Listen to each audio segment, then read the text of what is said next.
If one of your favorite UFC fighters happens to be a champion right now and has himself a belt, well, you might not want to watch this video because there are some problems with those guys, and I'm going to highlight the issues. I'm talking about Jon Jones' issues outside of the octagon. I'm talking about the fact that Adesanya is a little bit overrated and has the worst fan base in the sport. And I'm also going to address the elephant in the room when it comes to Alexander Volkanovski. You know what I'm getting at. It's the fact that this man is going to stick around way too long, and he might just ruin that legacy that is looking really good at this point. Don't get me wrong. There are many redeeming qualities about the champions in the UFC right now. Every single one has redeeming qualities. We understand how great these guys are. They're holding the belt for a reason, right? We're going to talk about the things that usually don't get brought up all that much, for some of them at least. So without further ado, let's get right into it. The first champion that has an issue, and I have a bone to pick. Sean O'Malley, the bantamweight champion of the world, who is probably the least intimidating UFC fighter in the history of the sport. Listen, here's the issue with Sean O'Malley. We could have an absolute killer like Petr Yan as a champ. We could have Merab Dvalishvili, a savage from the fucking Georgian woods. Or we could have Aljamain Sterling, a jacked guy, grappler, gets a hold of people and beats the fuck out of them. Instead, we have Sean O'Malley, who is basically the clout cow of the UFC, carries himself like a fucking adolescent tween. And he, dude, I feel like I could fucking shove this guy around. You know what I mean? And I don't even fight.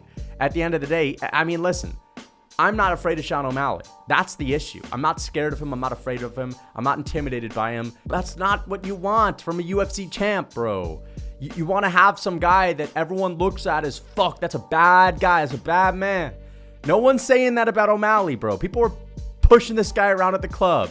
You know what I mean? Like, bro, if you're around Sean O'Malley's crew, you'll think Schmitty's the fucking heavyweight champ of the world. You might even forget who O'Malley is. He's not very charismatic. He doesn't command attention in a room. Now, here's the thing. O'Malley is somewhat entertaining because, you know, listen, dude, at the end of the day, you want to see him win. You want to see him lose. He's one of these guys you love to hate. Even me, bro, I was a Sean O'Malley fan back in the day until he started climbing up the rankings, and I was like, yeah, but Petr Yan's probably the better fucking guy. I want Petr Yan to be a champ to solidify the, I don't know, the overall fucking consensus that in order to be the best fighter on the planet, you actually have to be a scary, intimidating, hard man. You want the best fighters on the planet to be these fucking scary, intimidating people to some degree. You don't want to feel like you could take out a UFC champ when you don't even train. You know? Like, honestly, man, O'Malley, you could fucking punk this guy in the real world, basically. You could feel like you could punk this guy in the real world. That's the issue, man. You almost feel like it's too easy to be a champ. You don't look at Petr Yan and think, yeah, that guy's a punk and I can easily shove this motherfucker into a locker. Unless you're like an actual UFC fighter that is, you know, in the lightweight or the welterweight division and up. Same thing for Aljamain Sterling. You're not looking at Aljo and being like, yeah, dude, I can fuck that guy up, bro. Aljamain Sterling is jacked. He's an absolute stud on the ground. And the same thing for the other bantamweights. As I said, Merab Dvalishvili, an absolute fucking killer from the mountains of Georgia, the fucking Georgian woods, building his own house, running up and down the steepest mountains known to man. And there's O'Malley just puffing away at his little cribbo with all the boys, you know, chilling with the boys on the couch. It's just not fucking inspiring. It's not, to me, something that is indicative of a high-level assassin, you know, hanging out with guys like Schmitty and Schmitty's little fucking cronies. You know, I don't get it. How the fuck did this guy win a belt? I just don't think he's like an ideal, scary fucking juggernaut of a champion that you want. We want the champs in the UFC to be bad motherfuckers. You know what I mean? And also, he's being forced on us. He is absolutely 100% being forced on the fans. The UFC posted this guy's entire fight with Aljamain Sterling on Instagram and on YouTube. They don't do that for anyone else, and it's not because he's super special. It's because they need a new star, and they need it now. So they have to pump him to the gills. They have to run him up on social media hardcore. And of course, O'Malley's got that social media clout. He's the perfect kind of fitting guy to do that for. But at the end of the day, they don't need to do that for Conor. They don't need to do that for Adesanya. People have already watched the fight. This is what O'Malley's bringing in. He's bringing in the clicks on Instagram. He's bringing in the likes. But he ain't bringing in the fucking moolah. He ain't bringing in the cheddar. And here's the thing. If you look at O'Malley's Octagon interview views, he's sitting at around, I don't know, 570,000 views. As a first, time championship winning performance, you're only at 575,000. That's not that much, bro. Leon Edwards, the headshot dead moment, that's big. That's a big moment. No one expected Usman to get KO'd that night. Some people did expect O'Malley to win, but O'Malley's this big fucking star, man. I thought that he would maybe be pulling over 1 million at least. Aljamain Sterling, the champion that nobody really fucked with, that isn't popular at all, is absolutely destroying O'Malley on views when it comes to his Octagon interview. Now, I understand people just like to tune in and watch someone suffer a little bit and watch someone when they're down in the dumps. That's just, how it is. But Aljamain Sterling's at 1.2 million views on the Octagon interview, bro. So what does this tell us about O'Malley? Alexander Volkanovski, all right? This is my favorite fighter right here, and there's an issue with Alexander Volkanovski. There is a massive problem with him, and if you're a big fan of him, you know exactly what I'm talking about. The first thing that I have on the screen is he's a double-edged sword, man. Alexander Volkanovski, the thing that's making this guy the best fucking fighter on the planet is his discipline. He's got that short man's chip on his shoulder. He's got that blue-collar, hardcore work ethic, putting the nose to the grindstone. Fuck the relaxing, fuck the vacation. He's just always in the gym, no matter how many of his fucking hands are broken, dude. Alexander Volkanovski is so goddamn disciplined, and he doesn't care about anything else other than challenging himself and proving doubters wrong. And we know that Father Time is undefeated. He's gonna stick around way past his prime.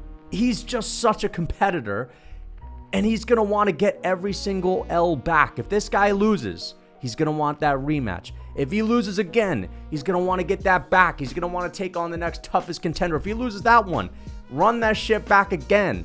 I'll stood up and look at me now. Then he's gonna move up a weight class. He's gonna try to get his career sorted up at 155 maybe, and then he's gonna freaking lose, and then he's gonna freaking lose again. Volkanovski's going out 10 KOs in a row. Nothing less. That blue-collar mindset, the gritty, hard-nosed worker mindset is going to come back to sting him, and he's never going to take no for an answer. He's never going to want to back down. He's going to want to put his foot on the ground. He's going to want to fucking stand his ground, and he's going to want to get that back. And he ain't going to do it because eventually he'll be like 40 years old, and he would have been one of those guys that we're looking at as like, damn, dude, Volkanovski back in the day was such a beast. And because he would have gotten KO'd a bunch of times, the new fans that are going to be, just getting into the sport then are going to say, Volkanovski's overrated as fuck, bro. You got KO'd by Tatsuro Taira knocked this dude out. You know what I mean? Like one of these fucking pipsqueaks that's coming up these days. Volk's going to be losing to them. You know what I mean? Like Diego Lopez subbed him. Diego Lopez fucking choked him out in the first round. You really going to say that guy's the GOAT? You know what I'm saying? Sean O'Malley knocked this guy out as well when Volkanovski's like 38 and Sean O'Malley's 31. This is the fucking issue. I don't think he's going to freaking go out on top. I think that Volkanovski is going to make it a point to always try to get that back. He's going to want to prove to his family. He's going to want to prove to his team. You don't just fucking retire off of a loss. You don't quit. You don't give up. I'll stood up and look at me now. Usman talks about the same thing. What kind of father would I be if I set that precedent for my daughter to just leave after I lose? I need to get this one back. And Volkanovski, he's got that same mindset. He's got that mindset even more than anyone else. So, and on top of that, he hangs out with Izzy way too much. You know what I mean? And this is the thing about Volkanovski. He's a little bit of a cloud chaser at this point in his career. Not really. He's not actually really too concerned with it. But, after his fights, he wants to promote his brand. He wants to do Cooking with Volk, with Logan Paul, and, whatever that other guy's name is, Mike or something like that. And he hangs out with Izzy, and, Izzy has this dude drinking Mai Tais on the beach, probably asking Volk if he wants to get his nails done with him as well. But thank God Volkanovski is still a fucking Chad and is not just going to say yes to everything that Adesanya has to put forth. You already know Izzy's asking this guy to get your nails done with him. He's asking Volkanovski to do a fucking TikTok dance, and Izzy's playing his fucking weird music, looking like this in the camera and all that, trying to serenade the camera. And there's Volkanovski in the beach chair right next to him. Yeah, thank God Volkanovski's a Chad and he has the balls to say no and put his foot down for some things, because he's got that stand up for yourself mentality, and he's not just going to let Izzy run the vacation completely. Volkanovski is not going to let him get away with that completely. Volkanovski is going to push his luck. He's going to go above and beyond what's expected of him. And it's going to come back to bite him. All right, Islam Makhachev, the issue with the lightweight champ, he beats your favorite fighters. Now, this is the thing. I'm a Makhachev fan. I really do like Islam Makhachev. He's grown on me since he tore my heart to shreds after beating Charles the first time. I literally had tears forming in my eyes. Okay, I don't think I've ever felt so heavy. I don't think my life has ever been so dismal after watching a UFC fight than it was when I watched Makhachev tap Oliveira out, and Oliveira had to tap, 13 times? Against Volkanovski, I was impressed by Volkanovski's performance. I was surprised by it, but Makhachev still won, bro, and I picked him to win that fight, but the truth is he beat my favorite fighter. And, dude, this guy's basically unbeatable. And, listen, if you're a massive Khabib fan, you might not even be a big fucking Makhachev fan either, because you're worried about him passing up Khabib on the all-time list, and this is the freaking big thing that I'm getting at. Makhachev might literally be the best fighter on the sport. He might never lose. And he's just going to continue to beat our favorite fighters straight up. He's probably going to ruin Volkanovski's GOAT potential, which is just the sad fucking bitter truth. And it's just how the game goes. Makhachev's going to be better. Volkanovski might start to decline, and he's probably going to take him out. And of course, he's probably going to move up a weight class eventually. He's probably going to get that belt as well. And no one's beating him. This is the fucking issue. He's just too good. And as I said, the Makhachev fans, most of them, the big-time Makhachev fans, most of them were massive Khabib fans that gravitated towards him because he's the guy that's similar to Khabib. He's carrying on the legacy, father's plan. Listen, he's probably going to pass him up too. And for that reason, I already know that those fans as well are like, they don't really want it to go down. It's like O'Malley. You know, you could be a fan of O'Malley, but you don't really want him to beat Petr Yan. You don't really want him to beat Aljamain Sterling. You want to see him get beat eventually, just to have some order in the universe. You know what I mean? Let's make sure Khabib is still the GOAT at lightweight. That's kind of the mentality that they have. Makhachev swoops in, destroys Volk, destroys Charles. Two guys that are just head and shoulders above anyone Khabib's ever fought in regards to their resume. You know what I mean? Beating Charles and beating Volk, those are like some of the best wins you could ever get. Khabib beat Gaethje. Gaethje's not like a top 50 fighter ever. You know what I mean? He's maybe close to that, but you understand my point. Makhachev's beaten everyone. He's taken out your favorite fighter. He's taken out my favorite fighter. He's ruining legacies. We can like this guy. We can be a fan of him until he's fighting that guy that you're really fucking rooting for heavily. And there just happens to be a lot of those fan favorites in the lightweight and featherweight division that are eventually going to fight this guy. He's just so good. And this is the thing, man. I love Makhachev's skill set. I think he's entertaining to watch. I think he's funny as hell. I think he's good at promoting the fights. He's not super cocky. I mean, he is actually cocky. He is cocky. But he doesn't view himself as like greater than now. You know what I mean? He's actually, I feel like he's a little bit more humble than Khabib, if anything. And this is the thing. Makhachev, you might like the guy. You might even be rooting for the guy. But everyone doesn't want him to be the fucking GOAT. You know what I mean? If you really get down to the nitty gritty, any hardcore Makhachev fan was probably a hardcore Khabib fan. Now, there are some that still, you know, are going to let bygones be bygones. They're not going to hold a grudge. But most of them are going to hold a grudge on Makhachev if he passes Khabib on the all-time list. You know, they're not going to want him to beat Volkanovski, to beat Charles, to go up a weight class, to win a belt there. They don't want him passing Khabib. I don't want him ruining Volk's legacy. You don't want him taking out Oliveira, but he's probably going to do all of these things. Again, I like him. I'm a fan of Makhachev, but he's here to ruin our fucking parties. Straight up. At the end of the day, he's just so fucking good. He's probably never going to lose. Leon Edwards, the welterweight champion of the world. He's so inactive. This guy literally never fucking fights. And we had to deal with this before this guy won the belt. You know what I mean? He had like 2 years off. Then he fought Nate Diaz. He took a whole year and a half off before the Kamaru Usman trilogy. And it's like, bro, this guy was supposed to fight Colby this summer. Why the hell isn't this fight happening? Literally, what is the holdup? We could have had Colby and Leon on the Australia card as well. What the fuck is the holdup? I'm starting to think that it's Leon Edwards being injured, needing more time, you know, trying to push his luck. Maybe I can see if I can string this thing along all the way up until March, till the UFC goes back to the UK, doing this whole song and dance to take as much time as he possibly wants. And it's getting a little bit old. And I was saying for a while, I don't want Colby as champ. This guy's not going to be active. Colby's going to win the belt. He's going to parade around the world going on the Candace Owens podcast and whatnot. And he's never going to fight. But when it comes to the activity, they're basically on par. And at least Colby would be more entertaining outside of the cage because he does do a submission radio interview once every few months. You know what I mean? And when he does show up to fight week, he is trash talking heavily.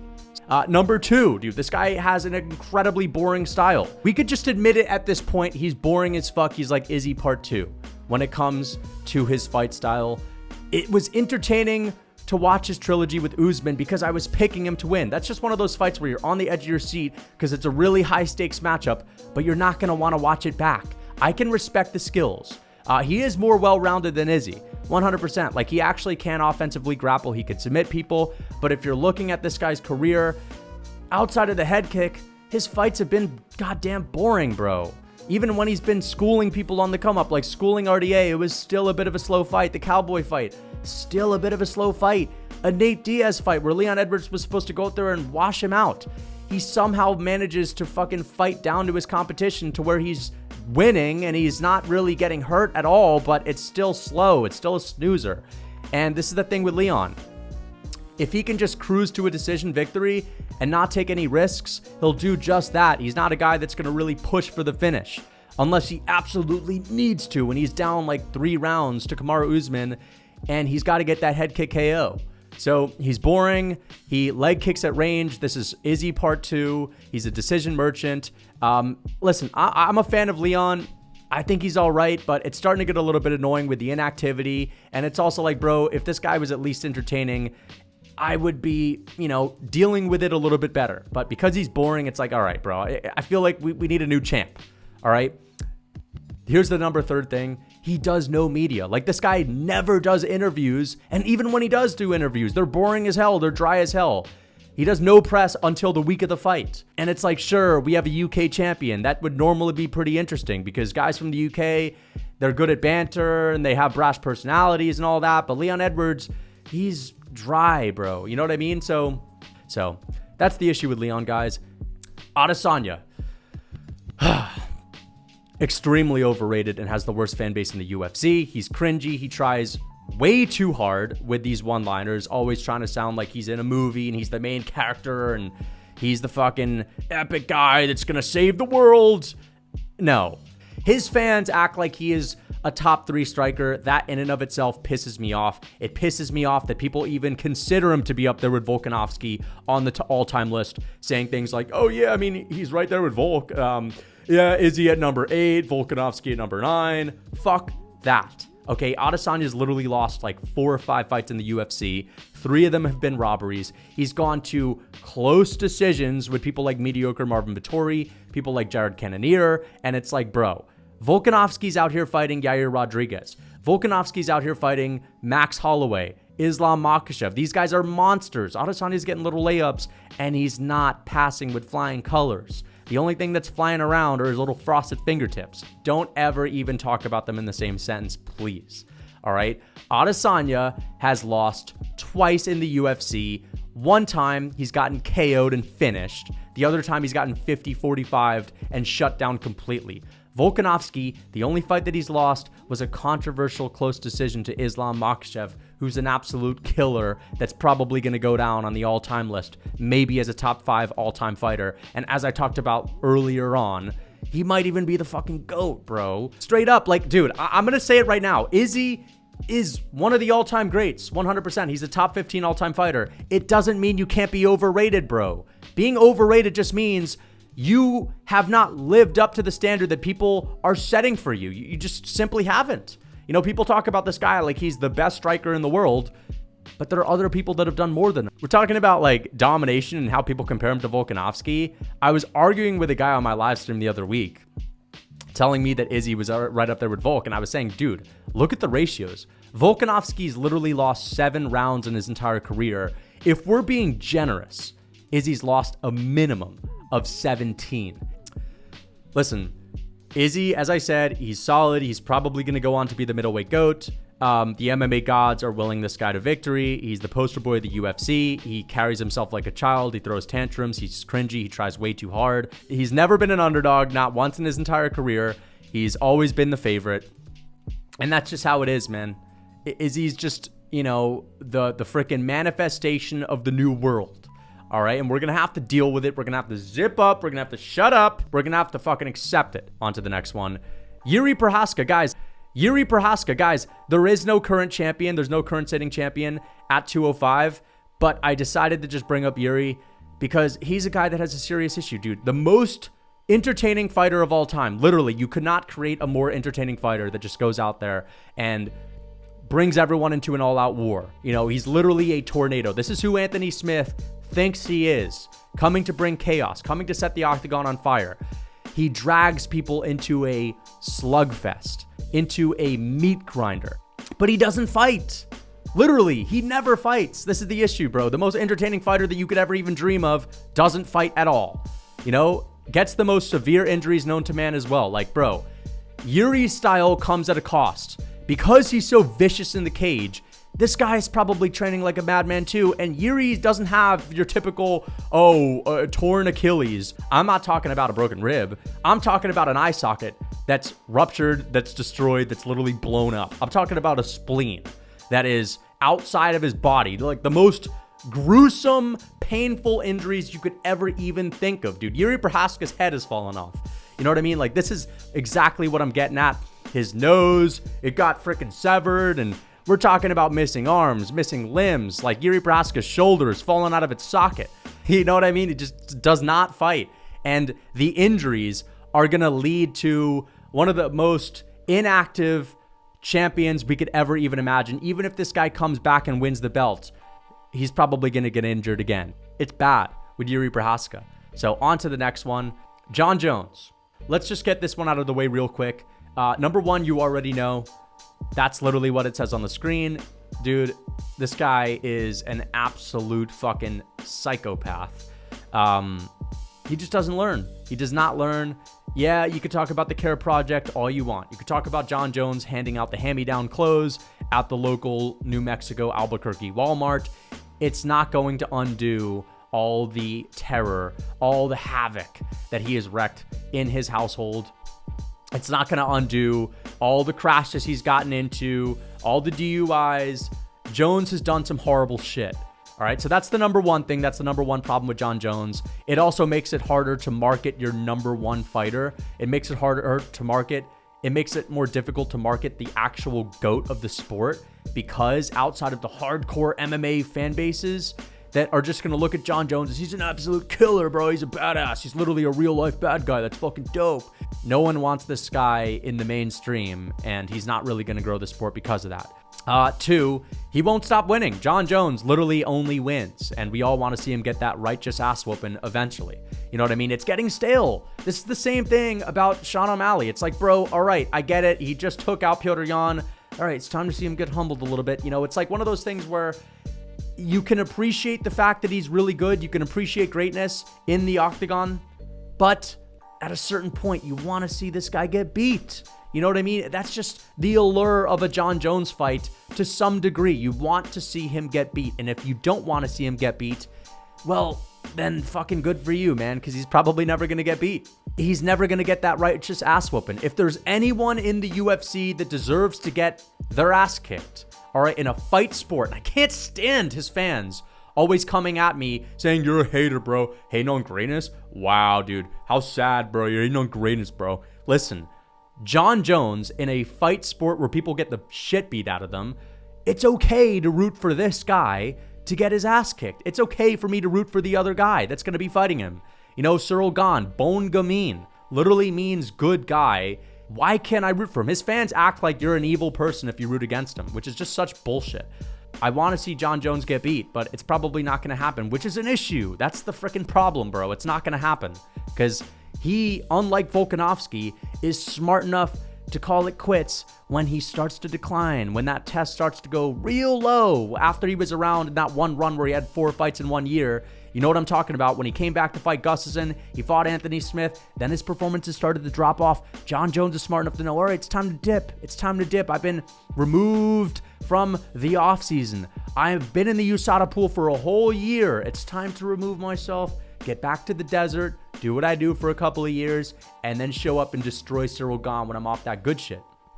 So, you know, he's not someone that's going to hang around way past his prime. He's going to get out on top. Alexandre Pantoja, who the fuck is that guy type of person? And what I mean by that is, you take a look at Alexandre Pantoja, he just blends in a little bit too much. You know what I mean? He's not very charismatic. He's a savage in the cage. He's fun to watch. But I mean, you can't really commit to being an Alexandre Pantoja fan because, guys, he's old for a flyweight. He's like 33. You know what I mean? That's not old for a fighter because that's actually like the end of someone's peak, 33 years old. But this guy's about to be 34. He's gone through a couple of wars. He's not going to hold on to that belt for that much longer. You know, he's not going to be around for a long time. He's around for a good time, not a long time. And here's the thing about Alexandre Pantoja. I feel like people are going to forget about him in a year or so when he eventually loses that belt. Nobody is screaming from the mountaintops for Alexandre Pantoja, bro. No one cares that much. And that's his issue. It's like, you know, kind of a lukewarm champion in regards to most fans. He's a savage. He's fun to watch. But, you know, we're not really going crazy for him. And here's the other thing. Man, this is just the fucking truth about flyweight, bro. No matter who the champion is, it's just going to be a guy that isn't really that enticing as a fighter. Straight up. Now, I love watching Pantoja fight. Don't get me wrong. He's entertaining in the cage. But as I said, are we really sitting around on a day-to-day basis thinking about, oh, what's the Pantoja matchup going to be next? Not really, dude. When it gets announced, it's going to be like, oh, that's a sick fight. I can't wait for it. And that'll be that until fight week, until you see the stare down and you'll be talking about it a little bit more. And then they'll fight and it'll be awesome to watch. And then you're going to talk about it for like 2 minutes afterwards. And it's on to the next one. Let's just get back to the other fights on the card. Basically, this is the thing about Alexandre Pantoja. He just flies under the radar a little bit. And that's okay. That's okay. I just, you know, it's a fucking issue. Straight up. And I'm here to rant about it. Everyone thinks it's hard to get lean. Oh, it's too difficult. I'm too lazy to eat well. In reality, that's just a big fat excuse. You just don't know how to cook. And if you know how to make healthy food taste good, it's 100 times easier to stick to your diet. Today, I'm gonna show you guys how to make a classic comfort food with whole and unprocessed ingredients. Let's make some chocolate ice cream. We're gonna get it cracking with some whole milk and some full fat yogurt. I'm using the rawest form of chocolate today, so I'm adding cacao powder and to sweeten it up, a half a cup of raw honey.